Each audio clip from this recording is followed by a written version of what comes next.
മാഞ്ഞാലിപ്പാലത്തിൽ നിന്നും പുഴയിലേക്ക് ചാടിയ പെൺകുട്ടിയെ ഒരു ബസ് ഡ്രൈവർ നീന്തിപ്പിടിച്ച് രക്ഷിച്ചു കൊണ്ടുവരുന്നതാണ് ആ കാണുന്നത്. ഇതാണ് ആ രക്ഷകൻ, മാഞ്ഞാലി ചാലാക്ക സ്വദേശി അജേഷ്. പറവൂർ അങ്കമാലി സർവീസ് നടത്തുന്ന എക്സിക്യൂട്ടീവ് എന്ന ബസ്സിലെ ഡ്രൈവറാണ് അജേഷ്. നീറ്റ് പരീക്ഷയിൽ മികച്ച വിജയം ലഭിക്കാതിരുന്നതിൽ മനം നൊന്താണ് പൊയ്ക്കാട്ടുശ്ശേരി സ്വദേശിനിയായ 18-കാരി പെരിയാറിലേക്ക് ചാടിയത്. ഇത് കണ്ട് മാഞ്ഞാലിപ്പാലത്തിലേക്ക് ഒരു ജനക്കൂട്ടം തന്നെ ഓടിയെത്തി. എന്നാൽ അവൾ പെരിയാറിലെ മരണക്കയത്തിലേക്ക് മുങ്ങിപ്പോകുന്നത് നോക്കി നിൽക്കാനേ അവർക്കെല്ലാവർക്കും കഴിഞ്ഞുള്ളൂ. ഈ സമയമാണ് ബസ് പറവൂരിൽ നിന്നും വന്നത്. പാലത്തിന് മുകളിൽ ആളുകൾ കൂടി നിൽക്കുന്നത് കണ്ട് ബസ് നിർത്തി.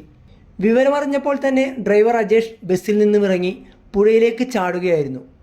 പെൺകുട്ടിയുടെ മുടിയിൽ പിടിച്ച് 100 മീറ്ററോളം നീന്തിയാണ് കരക്കടിപ്പിച്ചത്.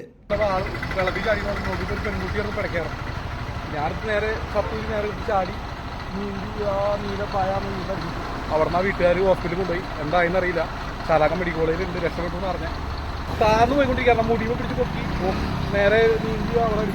ഞാൻ നോക്കിയപ്പോഴത്തേക്കും ബസ്സിലത്തെ ഡ്രൈവർ പെണ്ണ് ചാടി ഈ പെണ്ണിനെയും കൊണ്ട് വലിച്ച് ഇവിടം വരെ കൊണ്ടുവന്ന് ഇവിടെ നിന്ന് നേരെ ജലീൽ എന്ന് പറഞ്ഞ പയ്യൻ പൊക്കിയെടുത്ത് കാറിനകത്ത് കയറ്റി ചാലാക്ക ഹോസ്പിറ്റലിൽ കൊണ്ടുപോയി. എന്തായാലും തൻ്റെ ജീവന്റെ സുരക്ഷ പോലും നോക്കാതെ ആഴത്തിലേക്ക് ചാടി രക്ഷാപ്രവർത്തനം നടത്തിയ അജേഷിനിപ്പോൾ എല്ലാ മേഖലയിൽ നിന്നും അഭിനന്ദന പ്രവാഹമാണ്.